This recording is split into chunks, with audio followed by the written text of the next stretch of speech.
Good evening my friends, मैं अंसारी अनस आपसे मुखातिब हूँ और आज हम यहाँ पे फिर से जमा हुए हैं एक नई चीज को सीखने के लिए, नए चैप्टर को अंडरस्टैंड करने के लिए। आज हम फिर आपने सामने आपस में मिल चुके हैं। आज हम मिलकर एक नई चीज को सीखेंगे और दूसरों को सिखाएंगे।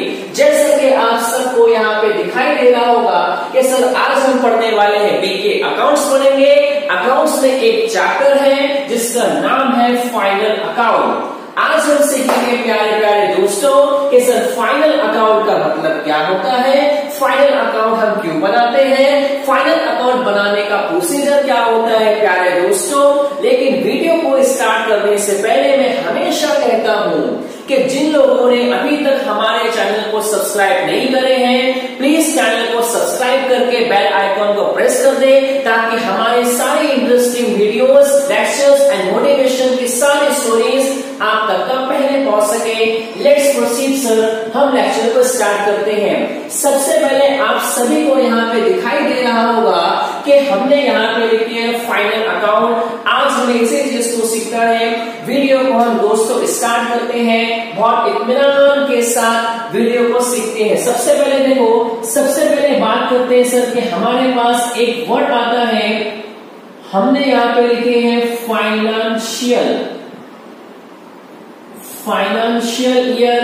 यहां से हम अपनी वीडियो को और चैप्टर को स्टार्ट करते हैं। फाइनेंशियल ईयर तो आप सभी को मालूम है कि सर फाइनेंशियल ईयर स्टार्ट होता है आपका 1 अप्रैल से।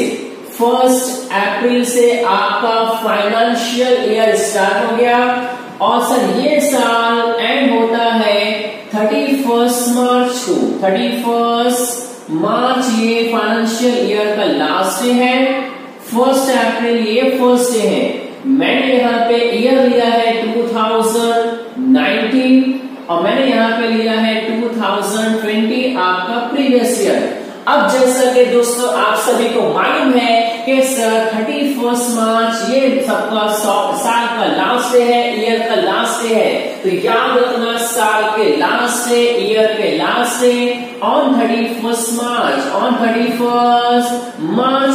तो जैसा कि फ्रेंड आप सभी को मालूम है कि सर ऑन 31 मार्च साल के लास्ट डे आप यहाँ पे जो अकाउंट प्रिपेयर करोगे, मेंटेन करोगे, उसी को हम यहाँ पे कहते हैं final account. In short final account is prepared on the last day of year.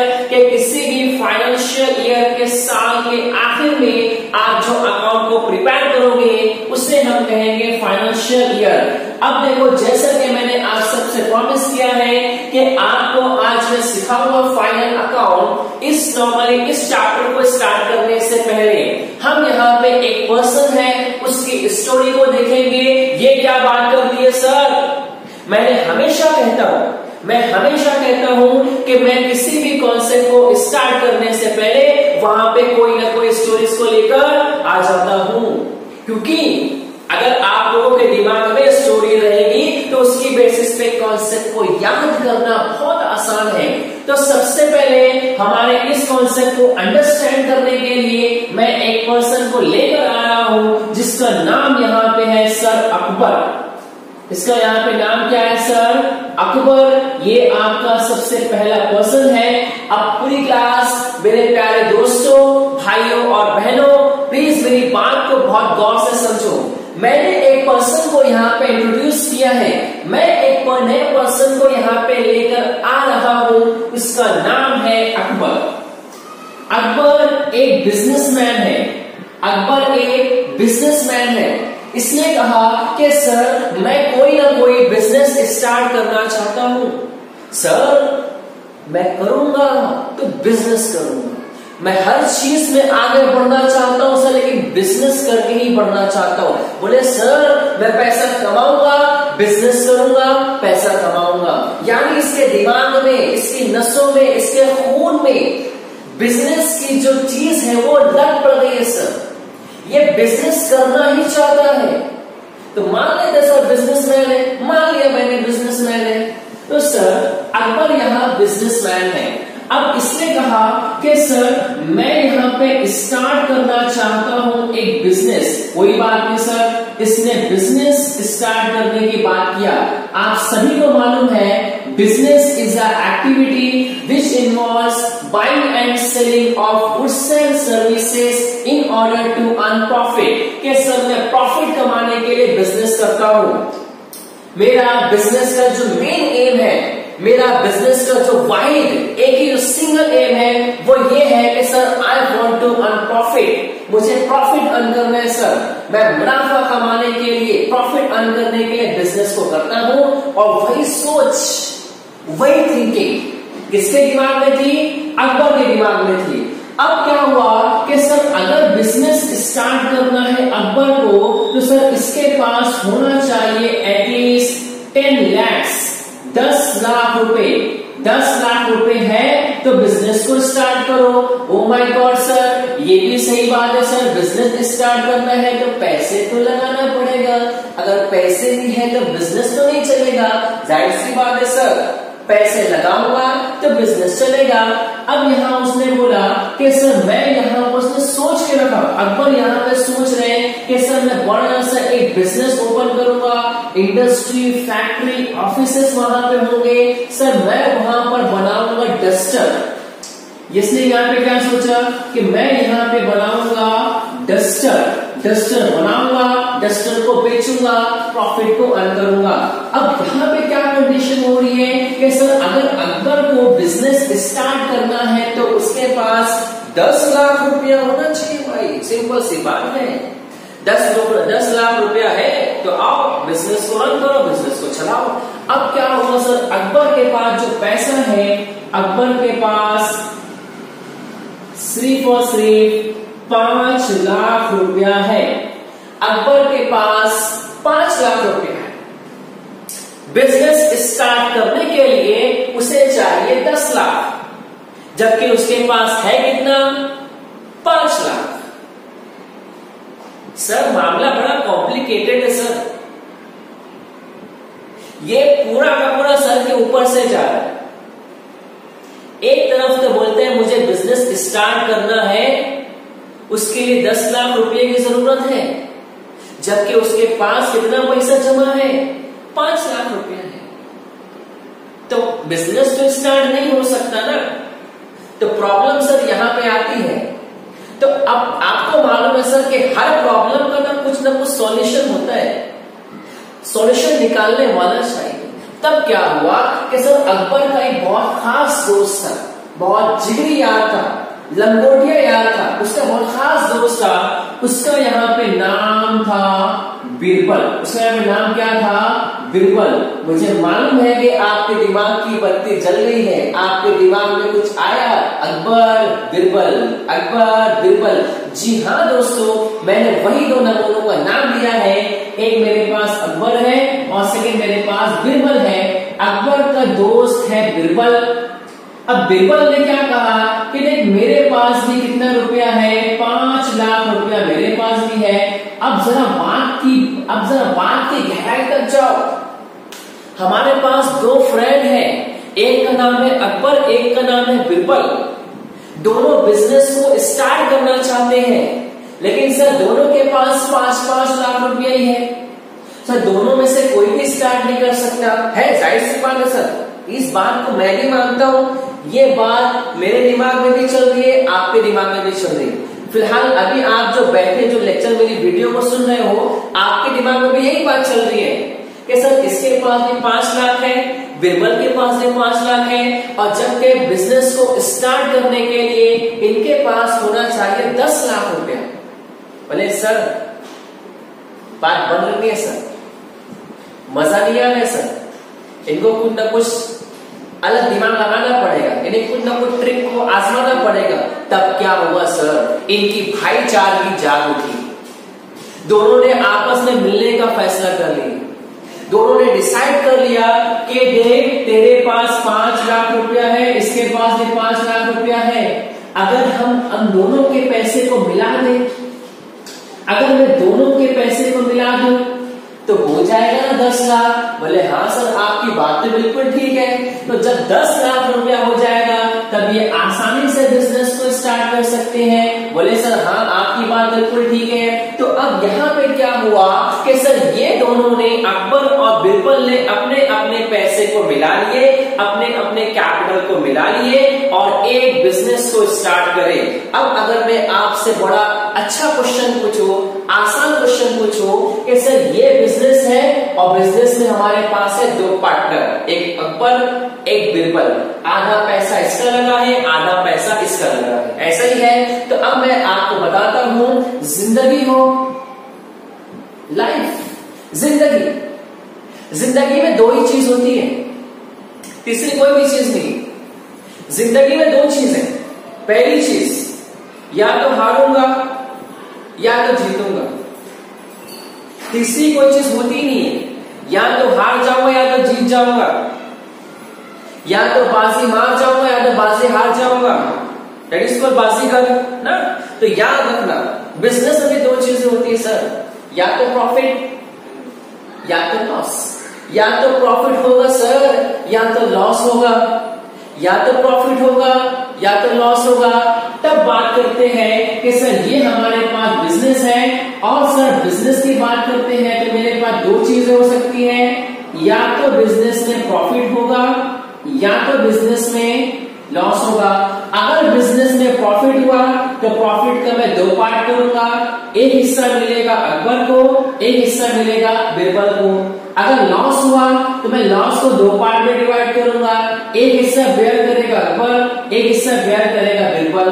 जाहिर सी बात है, यानी सर ये है अनोमली, इसे हम नाम देंगे एज अ पार्टनरशिप बिजनेस। इसे हम क्या नाम देंगे? Partnership business. और याद रखना, अगर आप किसी भी पार्टनरशिप बिजनेस का बनाते हो फाइनल अकाउंट, तो उसे हम यहाँ पे नाम देते हैं पार्टनरशिप फाइनल अकाउंट। हमने यहाँ पे क्या नाम दिए?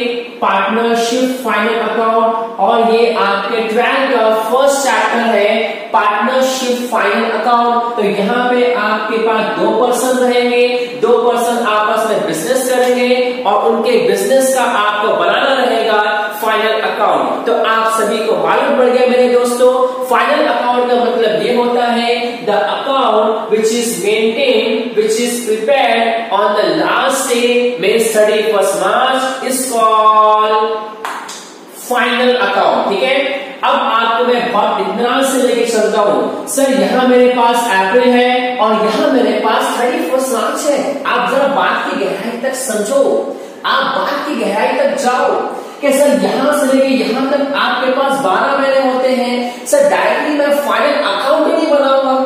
अब जैसे मैं आपको एग्जांपल देता हूं, थोड़ी देर के लिए मेरी बात को दिमाग में बैठाओ कि मान लो सर कि अभी आप 5th स्टैंडर्ड में हो, क्या आप डायरेक्टली 5th से 10 में जाते हो क्या? अरे क्या मजाक करते हैं सर तुम, कैसी बात करते हैं सर तुम? क्या कोई भी इंसान 5th स्टैंडर्ड से डायरेक्टली 10th स्टैंडर्ड में कैसे जाएगा? भाई 5th के बाद 6th में जाएगा, 7 में, 8 में, 9 में, फिर 10 में जाएगा ना। मतलब के प्रोसेस यहाँ पे चल रहे हैं। बोले हाँ सर आपकी बात में दम तो है, बराबर प्रोसेस यहाँ पे चल रहे हैं। वही प्रोसेस आपका यहाँ भी चलेगा, because final account is maintain on the last day, on the last day of year. साल के लास्ट डे आप यहाँ बनाते हो फाइनल अकाउंट ना।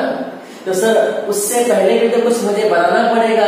बोले हाँ आपको याद आ रहा है, आपको मैं याद दिला देता हूँ। देखो ये मेरे पास क्या बिजनेस है। अब मेरे पास यहाँ पे एक वर्ड आता है जिसे हम बोलते हैं ट्रांजैक्शन। हमारे पास एक वर्ड यहाँ पे क्या आता है? ट्रांजैक्शन। ट्रांजैक्शन का मतलब होता है all types of activities, all types of activities perform in business. कैसा? बिजनेस में आप जो भी activities, for example salary paid, commission paid, rent receive, पैसा आया, पैसा गया, माल बेचा, परचेस किया, पैसा जा रहा है, पैसा आ रहा है, दैट इज कॉल्ड ट्रांजैक्शन।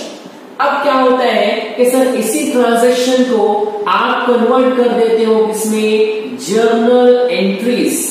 आप कन्वर्ट कर देते हो जर्नल एंट्रीज में। किसी चीज को आप वापिस से कन्वर्ट करते हो लेजर। आप किसमें कन्वर्ट करते हो?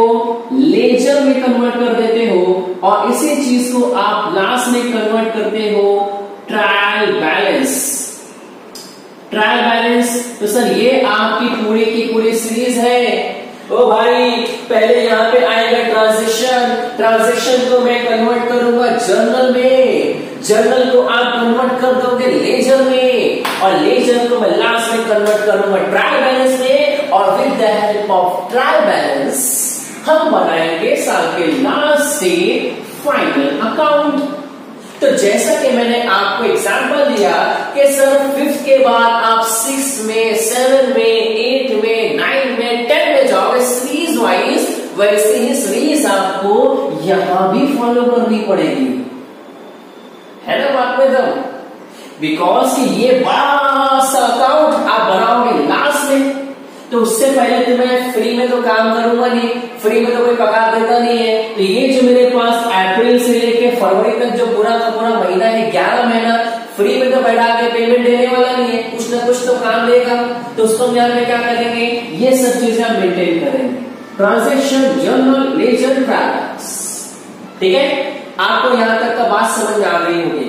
अब इसके बाद देखो मेरे पास सिंपल एक क्वेश्चन उठता है कि सर आप यहां फाइनल अकाउंट को बनाते हैं क्यों सर? सारी फसाद की जड़ यही फाइनल अकाउंट है।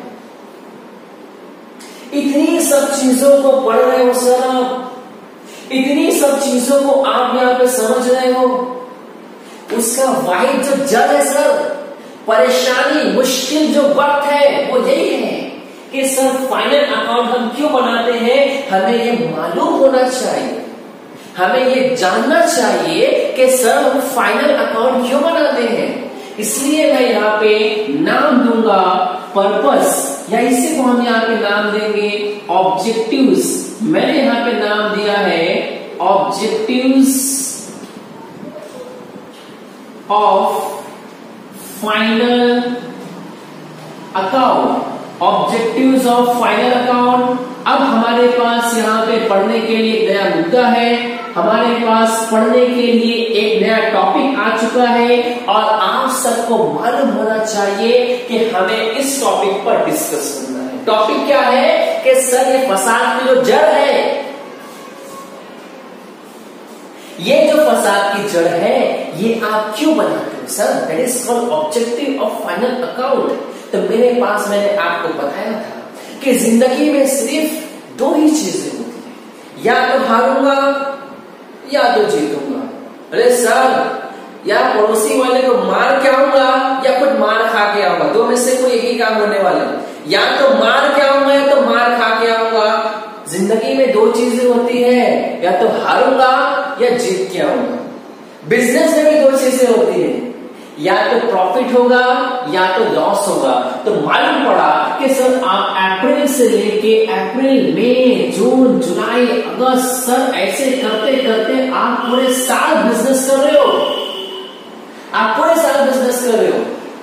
पूरे साल बिजनेस करने के बाद साल के लास्ट में आपको प्रॉफिट हुआ, लॉस हुआ, कैसे मालूम पड़ेगा? आपको मालूम पड़ेगा with the help of final account. तो मतलब क्या हुआ कि सर आपका जो पहला ऑब्जेक्टिव है वो ये है कि सर मुझे मालूम करना है साल के लास्ट से आपको प्रॉफिट हुआ बिजनेस में, कि सर आपको बिजनेस में लॉस हुआ, प्रॉफिट हुआ या लॉस हुआ। ये तो सर आपका पहला ऑब्जेक्टिव है, इसमें ज्यादा खुश मत हो जाइए, ये तो आपका पहला ऑब्जेक्टिव है। अभी आपको दूसरा भी जानना है, आपको मैं बताता हूं एग्जाम्पल। देखो नॉर्मली मेरे पास एक वर्ड आता है, जिसे हम यहाँ मैं लिख देता हूं, मैंने यहाँ पे लिख दिया है फाइनेंशियल, फाइनेंशियल पोजीशन। ये आपका दूसरा ऑब्जेक्टिव है, लेकिन हम यहाँ पे डिस्कस अभी करने वाले हैं कि सर फाइनेंशियल ऑब्जेक्टिव्स या फाइनेंशियल पोजीशन मतलब यहाँ पे क्या हो गया। ठीक है, अब जरा प्लीज आप लोग यहाँ बात को समझो कि हम यहाँ पे और क्या करना चाहते हैं। अब मेरे पास एक वर्ड यहाँ पे आ रहा है फाइनेंशियल पोजीशन। क्या कभी आपके दिमाग की बत्ती जली कि आखिर ये वक्त, ये जो मेरे पास वर्ड है ये कहां पर यूज होता है? बोले सर हाँ मेरे दिमाग की बत्ती जल गई। बोले सर जब हम किसी घर पे सर रिश्ता लेके जाते हैं तो लड़की वाले पूछते हैं लड़के वालों से पूछते हैं कि लड़का क्या करता है, लड़के की फाइनेंशियल कंडीशन क्या है।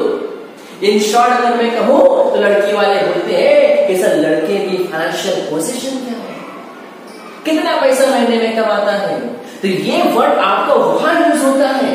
तो आखिर सर फाइनेंशियल पोजीशन का मतलब ये होता है कि सर आप अप्रैल से लेकर 31 मार्च पूरे के पूरे साल भर आप बिजनेस को चला रहे हो, बिजनेस को रन कर रहे हो, बिजनेस में नॉर्मली माइंड एंड सेलिंग कर रहे हो। तो सर साल के लास्ट से आपकी फाइनेंशियल पोजीशन क्या है, आपके पास कितना पैसा बचा, आपकी नॉर्मली फाइनेंशियल कंडीशन क्या है, आपकी माली हालत क्या है। इन शॉर्ट सर आप यहाँ कितने अमीर हैं, आपकी ताकत क्या है, आपकी स्ट्रेंथ क्या है, इन सभी चीजों को हम यहाँ पे क्या बोलते हैं सर फाइनेंशियल पोजीशन। तो प्लीज मेरे भाइयों और बहनों, जैसा कि मैंने आपसे कहा था हमारा इंतजार हुआ है खत्म। आपके सामने है ऑब्जेक्टिव्स ऑफ फाइनल अकाउंट। मेरे पास दो ऑब्जेक्टिव्स हैं।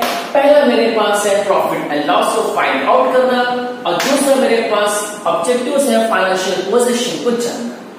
अब मैं आपके सामने एक बहुत ही अजीब और गरीब चीजें लेकर आने वाला हूं। जो चीज मैं आपके सामने बोलने वाला हूं उस चीज को आपको देखना है और अपने दिमाग में फिट कर देना है। वो क्या है कि सर साल के लास्ट से आपने ये तो बता दिए कि सर आपको प्रॉफिट एंड लॉस मालूम करना है और आपको जानना है कि आपके बिजनेस की फाइनेंशियल पोजीशन क्या है।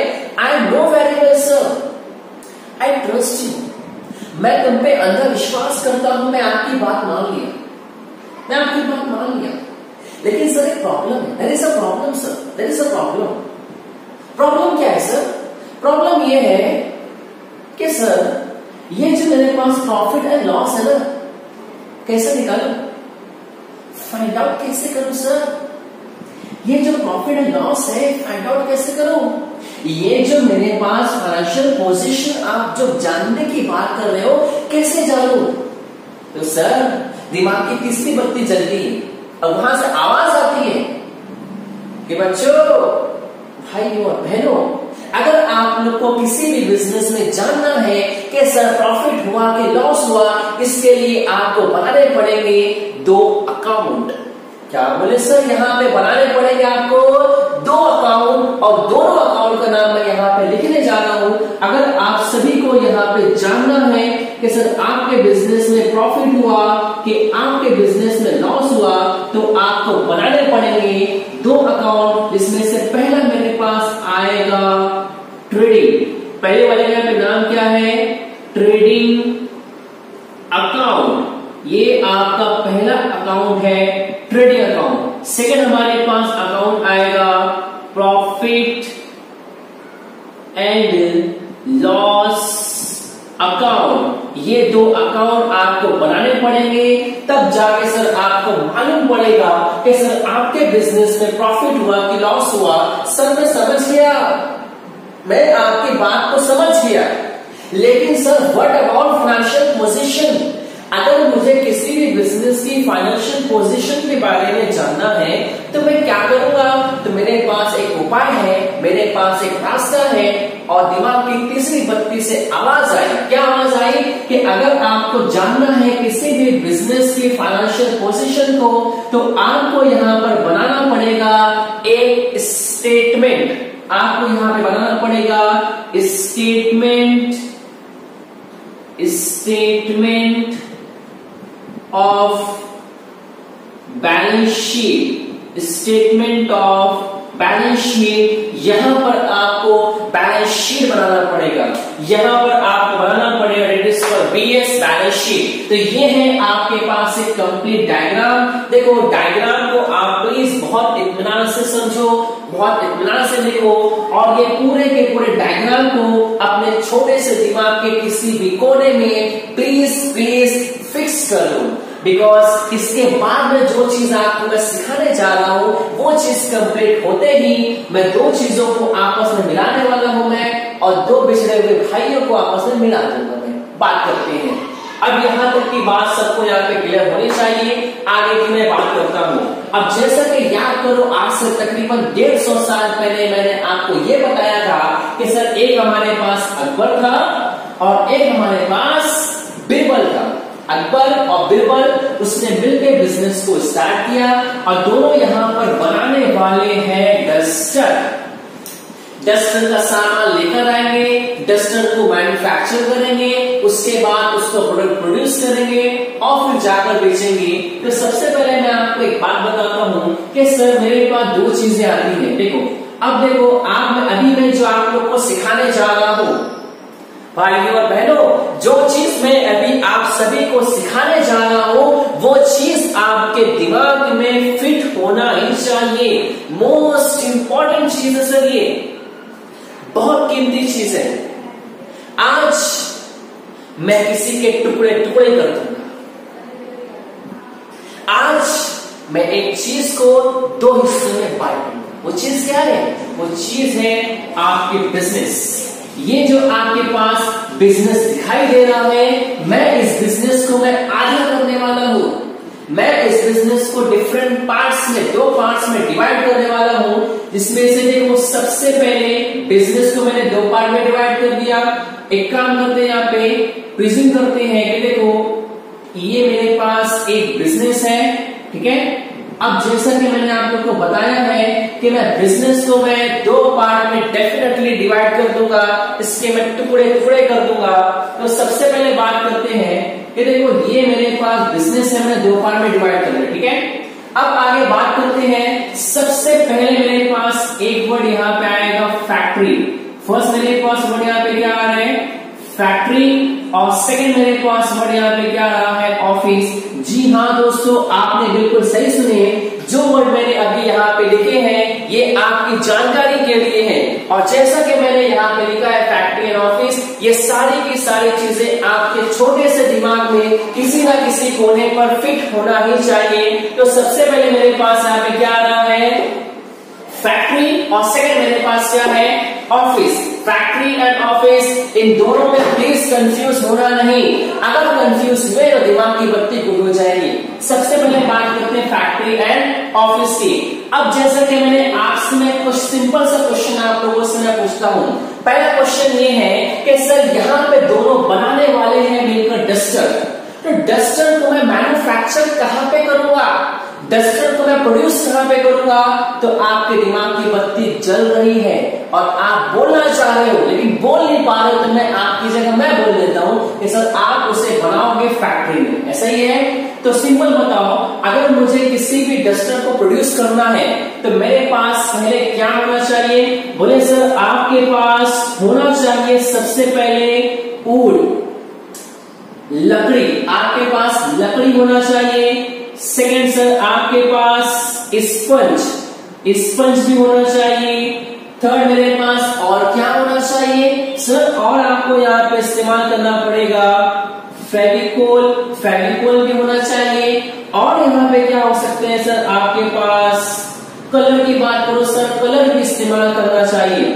तो अब अगर मैं आपको एक बात बताऊं कि सर एक डस्टर को बनाने के लिए आपको लगती है चार चीजें। पहले आपके पास लकड़ी होना चाहिए, दूसरा आपके पास फेविकोल, तीसरा आपके पास कलर और चौथा आपके पास स्पंज। यानी अगर मैं चारों की चारों चीजों को आपस में मिला दूं तब जाके सर आपके पास आता है कंप्लीट डस्टर। इस डस्टर को मैं यूज कर सकता हूँ, इस्तेमाल कर सकता हूँ। तो मुझे बताओ भाइयों और बहनों, दिमाग की बत्ती को जलाओ। सर ये जो मेरे पास चार चीजें दिखाई दे रही है, इसे मैं नाम दूंगा, इसे हम यहाँ पे कहेंगे it is called raw material.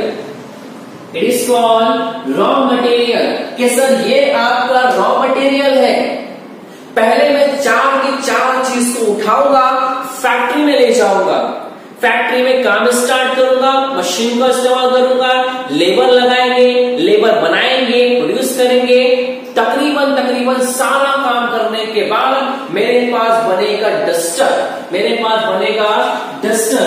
तो अब बताओ, अब यहाँ पे क्या होगा कि सारी की सारी चीजों को आप कहां पर ले गए? सर मैं लेकर गया फैक्ट्री में, और सर इसी चीज को आपने किसमें कन्वर्ट कर दिए? मैंने कन्वर्ट कर दिया है डस्टर में, आपने डस्टर में कन्वर्ट कर दिए। इन शॉर्ट डस्टर को मैं बेच सकता हूं, डस्टर से मैं साफ कर सकता हूं, डस्टर से मैं पोंछ सकता हूं, डस्टर को इन शॉर्ट सर आप यूज कर सकते हो। तो याद रखना, जो प्रोडक्ट आपको यूज करने के लिए अवेलेबल हो जाए या जो चीज को आप यूज कर सकते हो, उसे हम यहाँ पे जानते हैं it is called finish goods. उसे हम यहाँ पे नाम देंगे finish goods.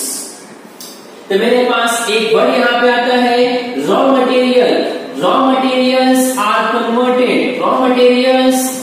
Converted into the finish goods.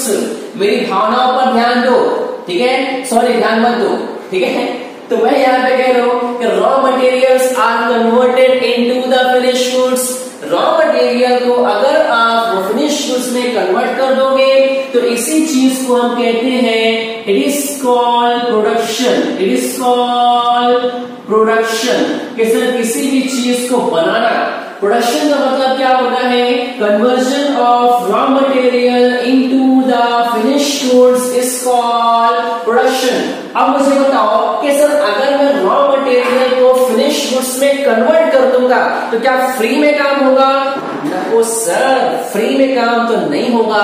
तो यहाँ पर रखते हैं कुछ खर्चे, उसी को हम यहाँ पे बोलेंगे it is called production cost, खर्चा। प्रोडक्शन कॉस्ट को मैं यहाँ पे एक्सपेंडिचर लिख दूंगा तो भी चलेगा।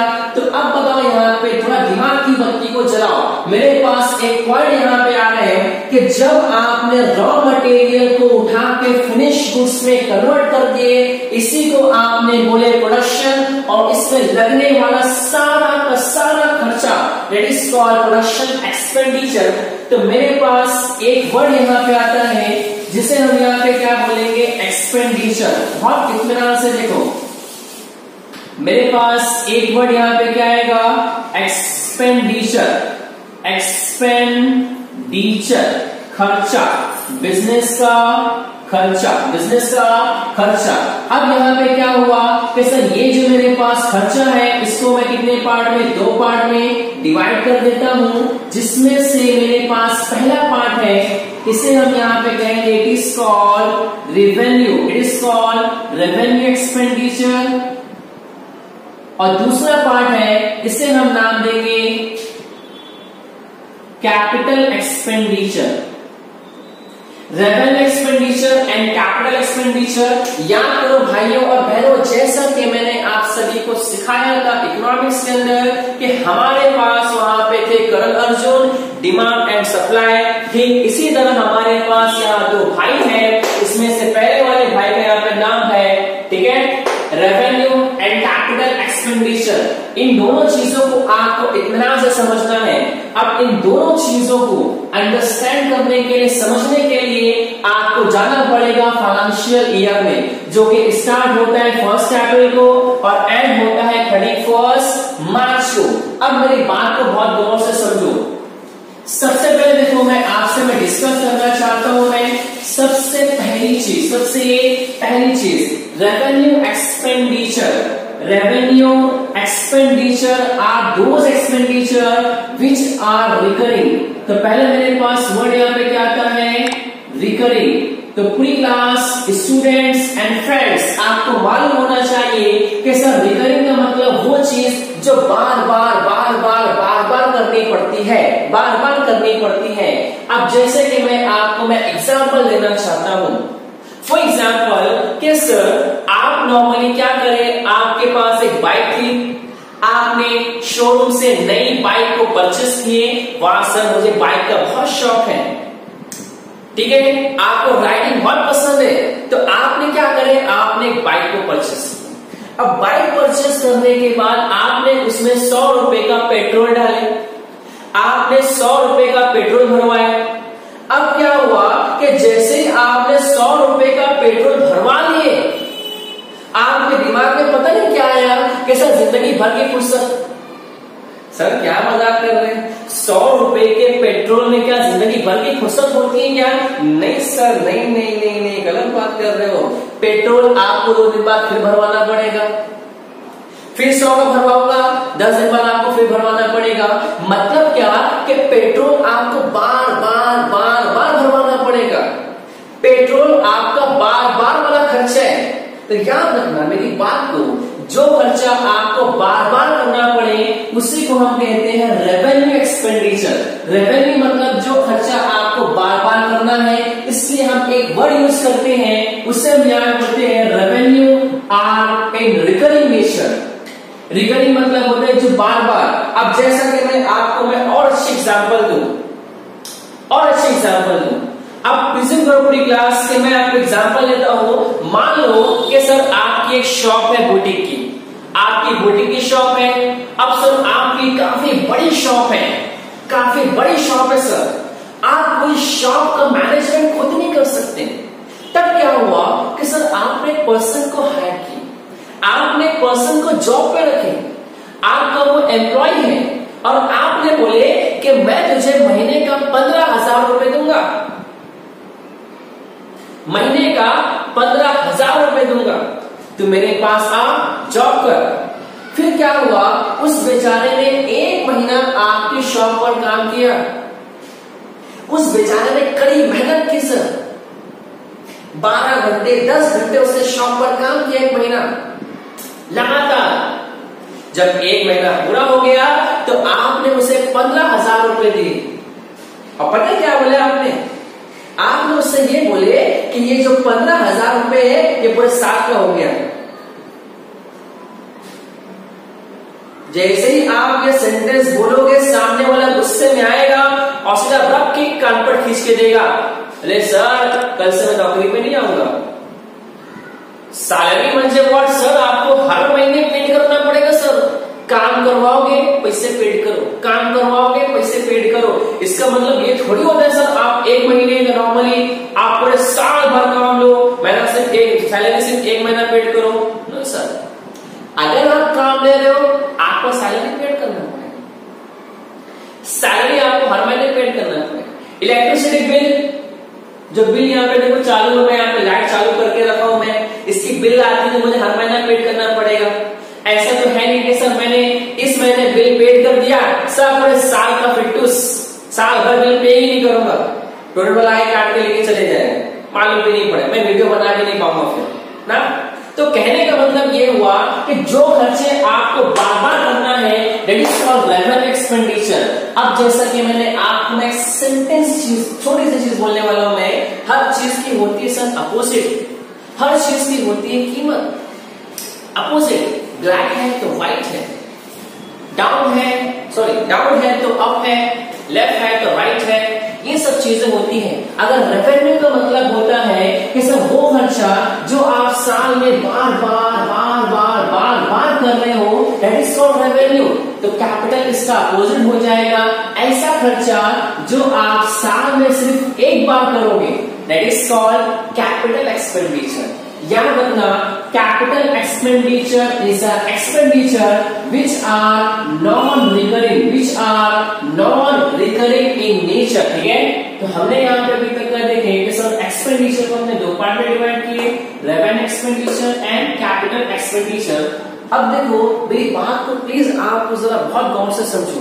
अब मैं यहाँ पे थोड़ा सा आगे बढ़ने वाला हूँ। देखो सबसे पहले बात करते हैं सर रेवेन्यू की। अब यहाँ पे क्या हुआ कि सर रेवेन्यू को मैं और 2 पार्ट में डिवाइड कर देता हूँ। इसमें से फर्स्ट मेरे पास एक पार्ट आएगा, इसका नाम है डायरेक्ट एक्सपेंसेस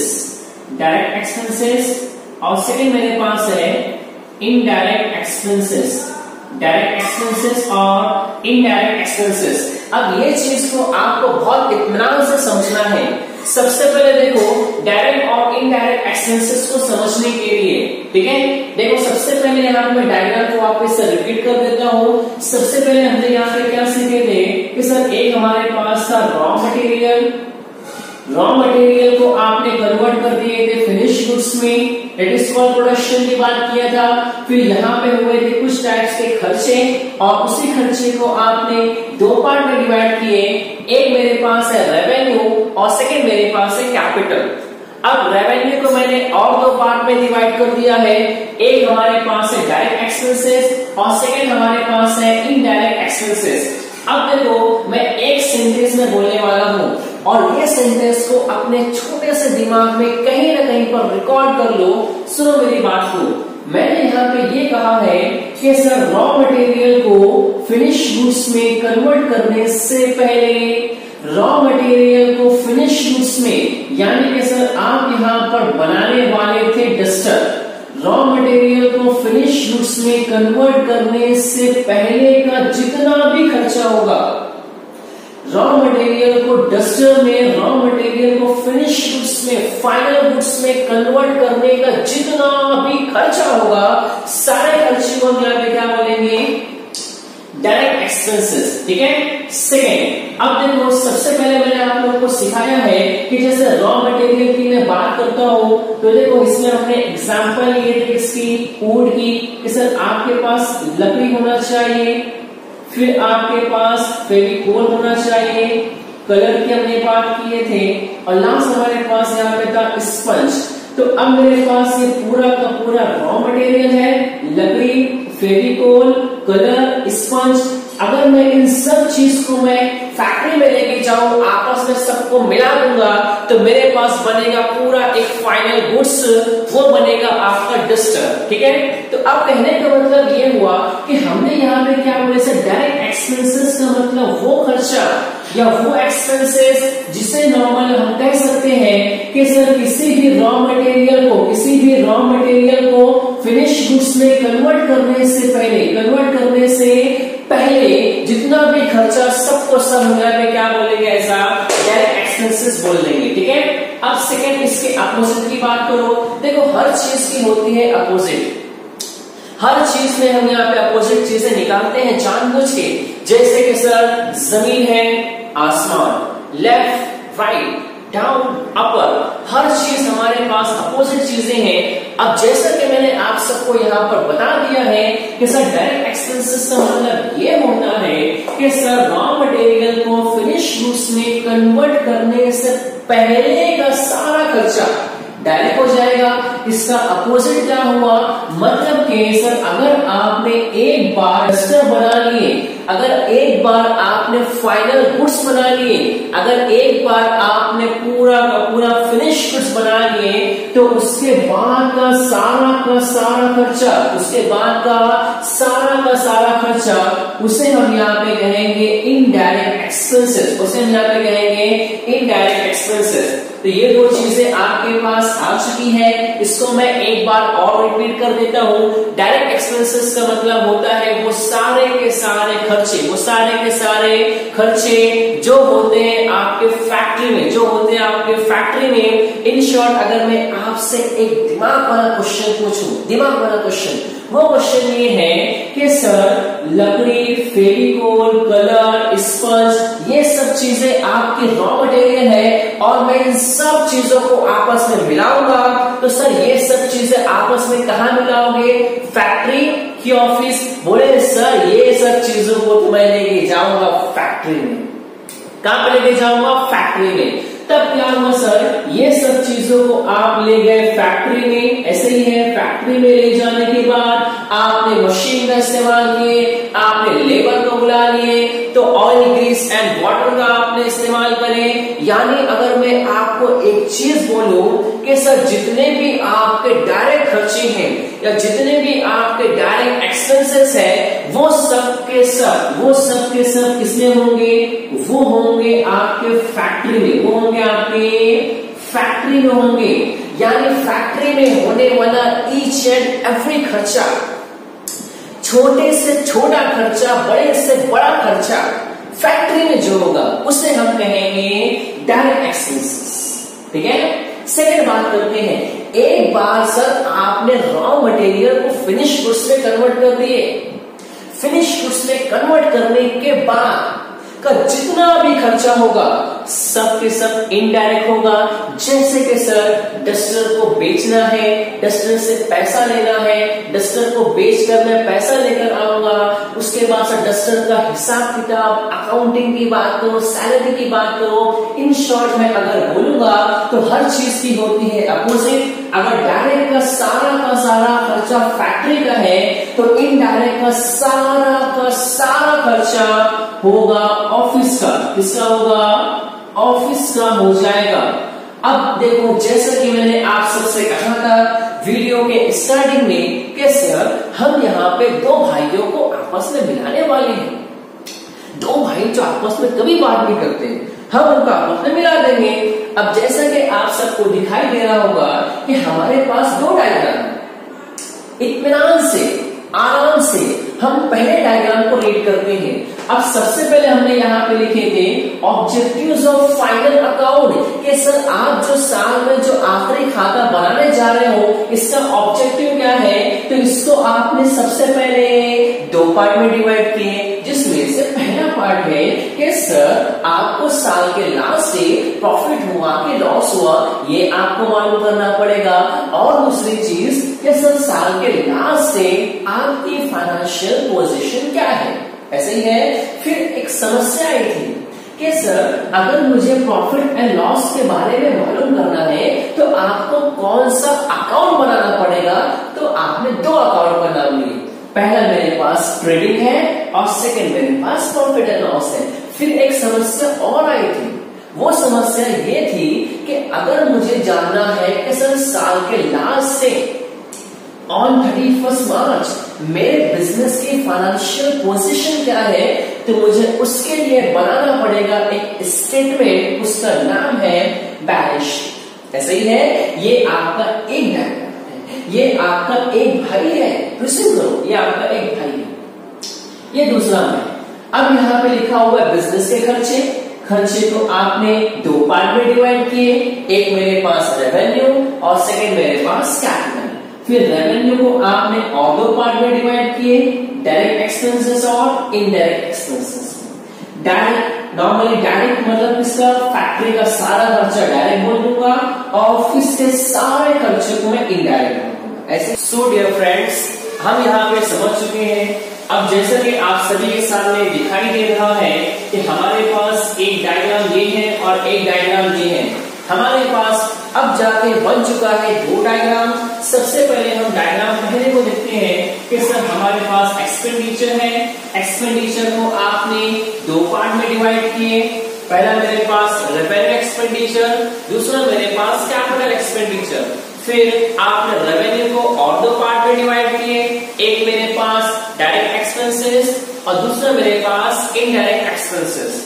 फिर इसके बाद हमने देखे कि सर डायरेक्ट एक्सपेंसेस मतलब कि फैक्ट्री का सारा खर्चा होगा वो होगा डायरेक्ट एक्सपेंसेस और ऑफिस के जितने भी खर्चे होंगे वो होंगे इनडायरेक्ट एक्सपेंसेस। अब जैसा कि मेरे प्यारे दोस्तों आप सभी को दिखाई दे रहा होगा कि हमारे पास यहाँ पे दो डायग्राम दिखाई दे रहे हैं। जैसा कि मैंने आप सभी से कहा था कि ये दो बिछड़े हुए भाई हैं जो आपस में नॉर्मली जो गुम हो चुके थे, खो गए थे, और आज हम इन्हें आपस में मिलाने वाले हैं। आपने बिल्कुल सही सुने, आज हम इन दोनों डायग्राम को आपस में मिलाएंगे और कंबाइन करके एक डायग्राम बनाएंगे। अब बहुत इत्मीनान से दिमाग की बत्ती को जला लो और बहुत गौर से दोनों डायग्राम की तरफ आप लोग देखो। ये मेरे पास पहला डायग्राम और ये मेरे पास दूसरा डायग्राम। मुझे दोनों डायग्राम को कंबाइन करना है, एक करना है। सबसे पहले देखो हमारे पास लिखा हुआ है ऑब्जेक्टिव्स ऑफ फाइनल अकाउंट, यहाँ लिखा हुआ है एक्सपेंडिचर, नो प्रॉब्लम। फिर आपने इसे भी दो पार्ट में डिवाइड किए, आपने इसे भी दो पार्ट में डिवाइड किए, ठीक है। फिर क्या हुआ, हमने यहाँ पे लिखे प्रॉफिट एंड लॉस, हमने यहाँ पे लिखे फाइनेंशियल पोजीशन, आपने यहाँ पे लिखे रेवेन्यू एक्सपेंडिचर, फिर आपने लिखे कैपिटल एक्सपेंडिचर। अब अगर आप बहुत गौर से देखोगे, बहुत गौर से दोनों डायग्राम को देखोगे तो सर ये सिर्फ एक ही पार्ट है और यहाँ पे ये भी सिर्फ एक ही पार्ट है। इसका मतलब ये हुआ कि जो जिसके जैसा दिख रहा है उसको उससे मिला दो, यानी कि सर ये ट्विन सिमिलरिटीज है, ये दोनों के दोनों आपस में एक जैसे दिखने वाले हर चीज को आप मिला दो तो जाके आपके पास डायग्राम बन जाएगा। अब जरा सा बात करते हैं कि देखो यहाँ पे रेवेन्यू एक्सपेंडिचर को आपने दो पार्ट में डिवाइड कर दिए हो, डायरेक्ट एक्सपेंसेस और इनडायरेक्ट एक्सपेंसेस। यहाँ पर भी आपने प्रॉफिट एंड लॉस को दो पार्ट में डिवाइड किए, trading account and profit and loss account. अगर मैं ये पूरा का पूरा अगर मैं पूरे के पूरे रेवेन्यू एक्सपेंडिचर को उठाता हूँ, फॉर एग्जाम्पल आपको मैं करके दिखा देता हूँ, अगर मैं पूरे के पूरे रेवेन्यू एक्सपेंडिचर को, ये पूरे सेट को मैंने इस तरह से उठाया और मैंने क्या किया, मैंने प्रॉफिट एंड लॉस पर फिट कर दिया। अगर मैं रेवेन्यू एक्सपेंडिचर का पूरा सेट उठाऊं और कहां फिट कर दूं मैं, प्रॉफिट एंड लॉस को, तो बताओ ट्रेडिंग के नीचे क्या आना चाहिए, डायरेक्ट एक्सपेंसेस, और प्रॉफिट एंड लॉस के नीचे क्या आना चाहिए, इनडायरेक्ट एक्सपेंसेस। तो हमारा डायग्राम कुछ इस तरह से बनेगा, ट्रेडिंग के नीचे क्या आएगा, डायरेक्ट एक्सपेंसेस, ये हमने यहां पे लिख दिए हैं डायरेक्ट एक्सपेंसेस। डायरेक्ट एक्सपेंसेस के नीचे आपने लिखी हो फैक्ट्री, तो यहां भी हम लिख देंगे फैक्ट्री, हमने यहां पे लिख दिए हैं फैक्ट्री। ठीक है फ्रेंड्स, आगे बात करते हैं। अब बताओ कि सर ट्रेडिंग के सामने हमने लिखे डायरेक्ट एक्सपेंसेस, तो इनडायरेक्ट एक्सपेंसेस कहां पर जाएगा, प्रॉफिट एंड लॉस में। तो सिंपल हमने प्रॉफिट एंड लॉस के नीचे एक एरो बनाए और हमने यहां पे लिखे इनडायरेक्ट एक्सपेंसेस, इनडायरेक्ट एक्सपेंसेस, और उसके नीचे हम लिखेंगे ऑफिस। तो हमने एक और एरो बनाए और हमने यहां पे लिख दिए हैं ऑफिस। ठीक है, यानी कि सर रेवेन्यू के सेट को आपने उठाए और प्रॉफिट एंड लॉस में क्या करें, फिट कर दिए। हम यहाँ पे क्या कर रहे हैं, ये हमारे पास मेन डायग्राम है, ये आपकी कुछ पार्ट है। अब ये डायग्राम को मैं उठाकर ये डायग्राम पर फिट कर दिया, तब जाके सर आपके पास ये सीरीज मिली।